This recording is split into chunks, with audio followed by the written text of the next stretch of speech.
कुछ ही देर में शुरू होगी काउंटिंग। सभी 243 सीटों पर वोटों की गिनती शुरू हो जाएगी, लेकिन सबसे पहले पोस्टल बैलेट की गिनती होगी। न्यूज़ 18 इंडिया पर देखिए सबसे सटीक नतीजे, सबसे तेज और सबसे विश्वसनीय एनालिसिस भी आप न्यूज़ 18 इंडिया पर देखेंगे। देखिए नॉन स्टॉप कवरेज जो है न्यूज़ 18 इंडिया आप तक पहुंचाने की कोशिश कर रहा है, ना सिर्फ टेलीविजन स्क्रीन पर लेकिन यूट्यूब, स्मार्ट टीवी और कनेक्टेड टीवी पर भी आप न्यूज़ 18 इंडिया को ट्यून इन कर सकते हैं।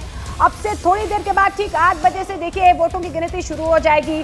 जीत का सेहरा किसके सिर पर आज सजने वाला है, किसने बिहार की जनता ने किसका साथ दिया है, ये ठीक 8 बजे के बाद जो है, अब ये जो 0-0 के आंकड़े आप टीवी स्क्रीन पर देख रहे हैं, ये 0-0 के आंकड़े जो है वो ट्रेंड में बदलने शुरू हो जाएंगे। और न्यूज़ 18 इंडिया पर आप सबसे बड़ी तस्वीर देखेंगे।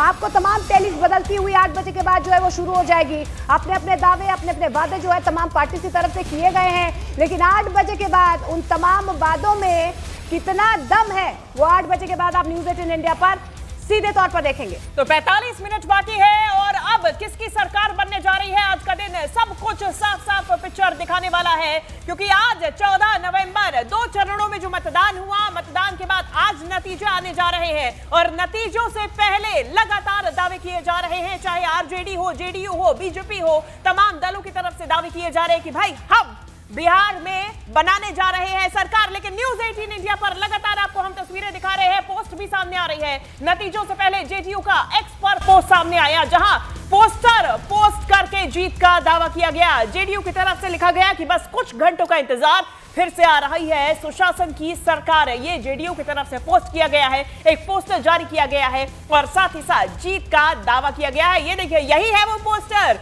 जेडीयू की तरफ से जो जीत का दावा किया गया है। लेकिन न्यूज़ 18 इंडिया पर अब से कुछ ही देर में आप देखेंगे कि वाकई में दावे किसके असल में नतीजों में तब्दील होते हैं।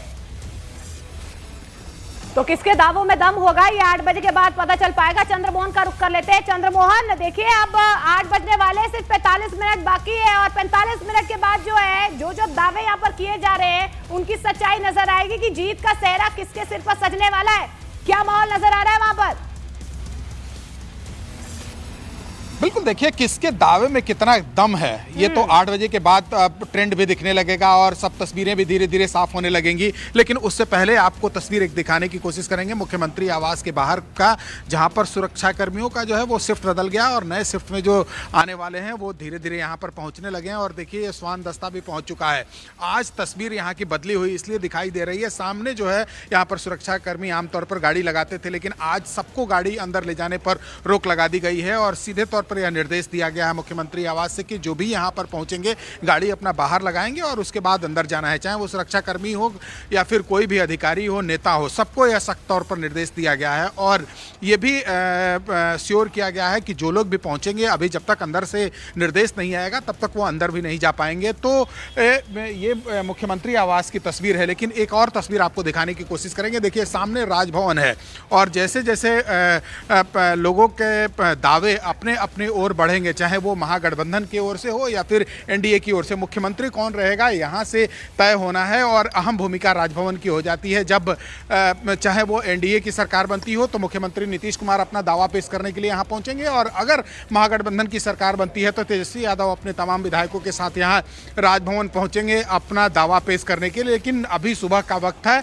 और 8 बजे से 45 मिनट बाद ठीक काउंटिंग शुरू हो जाएगा और उसके बाद तस्वीरें धीरे धीरे साफ होने लगेंगी कि बिहार में किसकी सरकार हो रही है। क्या मुख्यमंत्री नीतीश कुमार फिर से एक बार मुख्यमंत्री रहेंगे या फिर सरकार बदलने वाली है। तो ये जनता ने क्या अपने मन में तय किया है, क्या किनके फेवर में बटन दबाया है, ये सबसे अहम है। लेकिन अभी जो तस्वीर दिखाई दे रही है वो ये है कि मुख्यमंत्री नीतीश कुमार, जो जानकारी मिली है उसके मुताबिक, मुख्य बिल्डिंग से नीचे उतर चुके हैं और अपने अब जो कैंपस है उसमें मॉर्निंग वॉक शुरू कर चुके हैं। उसके बाद वो अखबार पढ़ेंगे, फिर चाय पियेंगे और तमाम जगहों से वो जानकारी भी लेंगे कि कहाँ क्या चल रहा है, काउंटिंग सेंटर के क्या हालात हैं और जो कॉल सेंटर बनाए गए हैं, जो वार रूम बनाया गया है जेडीयू का, वहां की क्या स्थिति है। कल मुख्यमंत्री नीतीश कुमार वहां देखने के लिए भी पहुंचे थे। तो जैसे जैसे दिन चढ़ेगा तस्वीरें धीरे धीरे साफ हो जाएंगी और जो यहां पर अभी कम लोग दिखाई दे रहे हैं, आपको उस समय यहां पर खड़ा होने के लिए भी जगह मिलना मुश्किल हो जाएगा। बढ़ती हुई नजर आएगी। चंद्रमोहन, मैं लौटूंगी। रवि सिंह हमारे साथ लगातार बने हुए हैं जेडीयू दफ्तर के बाहर से।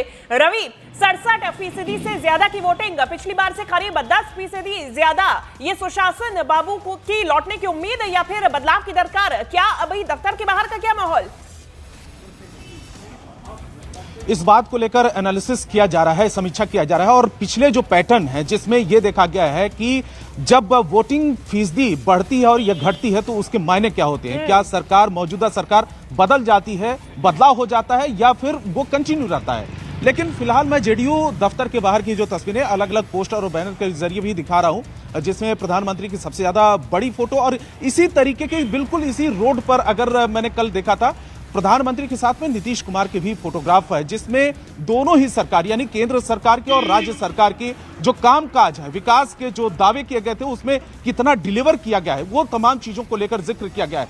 दूसरी तरफ है कि नीतीश कुमार थे, हैं और रहेंगे, इस तरीके के पोस्टर और बैनर चाहे वो जेडीयू ऑफिस है चाहे फिर वो बीजेपी के आसपास के जो है वहां पर भी नीतीश कुमार की फोटो, यानी कि बीजेपी ने एक तरीके से मुहर लगाई है कि नीतीश कुमार ही मुख्यमंत्री होंगे सरकार अगर बनती है, क्योंकि अमित शाह गृह मंत्री ने कई बार इसका जिक्र किया है।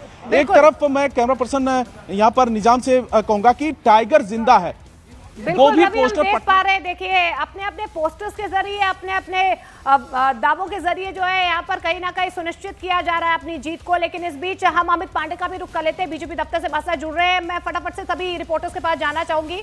अमित, क्योंकि बीजेपी की तरफ से सख्त निर्देश दिए गए हैं कि अति उत्साहित, ओवर एक्साइटमेंट दिखानी नहीं है, तो अभी फिलहाल आपको क्या नजर आ रहा है वहां पर? क्योंकि 7:22 तो हो गए हैं, 8 बजे से जो है बैलेट पेपर्स खुलने शुरू हो जाएंगे, फिर ईवीएम में गिनती शुरू हो जाएगी। क्या अभी फिलहाल आपको माहौल वहां पर नजर आ रहा है? दफ्तर में कार्यकर्ता नजर आ रहे हैं कोई?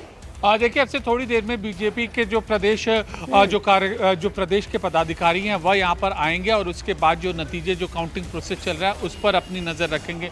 यहाँ पर फिलहाल हमें इस तरीके के जो पोस्टर्स हैं वो नज़र आ रहे हैं और सीधे इसमें पीएम मोदी की तस्वीर है, सरदार पटेल की भी तस्वीर थी, इसके बाद पीएम मोदी की तस्वीर है। भाजपा एनडीए का विजन है और बिहार आगे बढ़ेगा तभी आगे देश बढ़ेगा। और अगर उधर हम नज़र डालें तो वहाँ पर पीएम मोदी और नीतीश की जो तस्वीर है वो वहाँ पर नज़र आ रही है। तो कैसे एनडीए ने अपना जो चुनाव प्रचार अभियान है उसको लेकर पीएम मोदी और नीतीश कुमार की तस्वीर को लेकर कैसे आगे बढ़ा, ये पूरा बीजेपी दफ्तर में अगर हम घुसते हैं तो ये देखने को मिलेगा। और कार्यकर्ताओं की भीड़ और अन्य लोगों की जो भीड़ है वह अब से थोड़ी देर में यहाँ पर वो जमा होना शुरू होंगे। लेकिन स्पष्ट निर्देश दिए गए हैं कि अति उत्साह में ना आए, जो सेलिब्रेशन है, जो जुलूस है, अभी फिलहाल भव्य स्तर पर न करें। दो बड़ी वजह है, पहला दिल्ली धमाके, दूसरा पार्टी की जो रणनीति है। यहाँ पे तो ये तस्वीर है, लेकिन दिल्ली बीजेपी हेडक्वार्टर में पूड़ियां जरूर तली जा रही है। हम अपने दर्शकों को ये तस्वीरें दिखा रहे हैं जहां पे अभी से ही हलवाई बैठे हुए हैं और भोज की तैयारी की जा रही है, यानी जीत अपनी पक्की मानी जा रही है। मैं अमित लौटूंगी, तस्वीरें लगातार सामने आ रही हैं। नीरज लगातार हमारे साथ बने हुए हैं आनंद सिंह के घर यानी कि पटना मोकामा से हमारे साथ बने हुए हैं।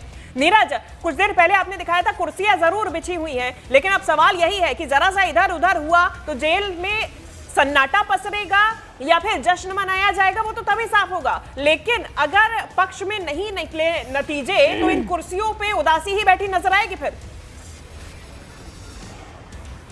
देखिए मोनिका और शिवांगी, आपको बता दें कि इस वक्त मैं पटना में हूं। पटना में अनंत सिंह का आवास है और यहीं पटना में मोकामा विधानसभा क्षेत्र की काउंटिंग हो रही है। लेकिन बातों से ज्यादा मैं तस्वीरें आपको दिखाना चाहूंगा अपने कैमरा पर्सन सहयोगी के जरिए। आपको गुलाब जामुन, जीत के गुलाब जामुन जो है वो तैयार है, वो आपको हम दिखाते हैं। हमारे कैमरा पर्सन अंदर प्रवेश कर रहे हैं, वहां सबको जाने की इजाजत भी नहीं है क्योंकि अभी अनंत सिंह की जीत नहीं हुई। ये आप देख सकते हैं गुलाब जामुन कल से ही तैयारी की जा रही है, हजारों की संख्या में ये गुलाब जामुन तैयार है। और अभी थोड़ी देर पहले आपने जिक्र किया कि क्या कुर्सियों पे सन्नाटा पसरा रहेगा, जी बिल्कुल नहीं। कल से ही हजारों की संख्या में कार्यकर्ता जो है वो पहुंच रहे हैं और यहाँ अलग अलग व्यंजन का लुत्फ उठा रहे हैं। रात में भी हजारों सैकड़ों की संख्या में अनंत सिंह के आवास पे कार्यकर्ता पहुंचे थे। और ये गुलाब जामुन आपको दिख रहा है, जीत को लेकर सुनिश्चित और आत्मविश्वास से भरे हैं अनंत सिंह के कार्यकर्ता। यहाँ तक वो कह रहे हैं कि जब भी जेल में होते हैं अनंत सिंह तो जीत का अंतर जो है वो बड़ा होता है। 7:25 हो चुके हैं, ठीक 8 बजे जो है वोटों की गिनती शुरू हो जाएगी। अरुण, कुछ हलचल वहां पर? बेसब्री से इंतजार किया जा रहा होगा अब तो। देखिए निश्चित रूप से आधे घंटे का वक्त और बचा हुआ है जब सबकी किस्मत का जो फैसला है वो ईवीएम के जरिए हो जाएगा। सबसे पहले मतपेटियां खुलेंगे, जो बैलेट पेपर्स हैं उनकी गणना होगी और उसके बाद ईवीएम भी खुल जाएगी। तो तस्वीरें मैं आपको दिखा रहा हूं लालू राबड़ी आवास की। इस वक्त देखिए अब हलचल बढ़ी है, जो सुरक्षा कर्मी है उन्होंने बैरिकेड्स लगा दिए हैं क्योंकि मीडिया का जमावड़ा हो गया है। और अब घर के अंदर भी जो सदस्य हैं, चाहे वो तेजस्वी यादव हों, लालू यादव हों या राबड़ी देवी, अब एक्शन में आ गए हैं। और जो उन्होंने एक वॉर रूम बनाया है, कॉल सेंटर बनाया है, वहां से सारे विधायक जो उनके हैं पहले से या फिर जो प्रत्याशी हैं उन सबसे बातचीत। और कल शाम को महागठबंधन की बैठक हुई थी, उसमें तय हुआ कि किस तरह से जो उनके कार्यकर्ता हैं, जो उनके नेता हैं, पोलिंग एजेंट थे और अब काउंटिंग एजेंट है, वो सारे जो व्यवस्था में लगे हुए थे वो काउंटिंग सेंटर पर डटे रहेंगे और आखिरी दम तक, जब तक आखिरी वोट की गिनती खत्म नहीं हो जाती है तब तक वो वहीं पर बने रहेंगे। तो कुल मिलाकर के आरजेडी की तरफ से, जो महागठबंधन है, उसकी तरफ से तैयारियां मुकम्मल कर ली गई हैं और अब फैसले का वक्त जैसे जैसे नजदीक आ रहा है। देखिए, आपने तैयारी कितनी भी अच्छी की हो,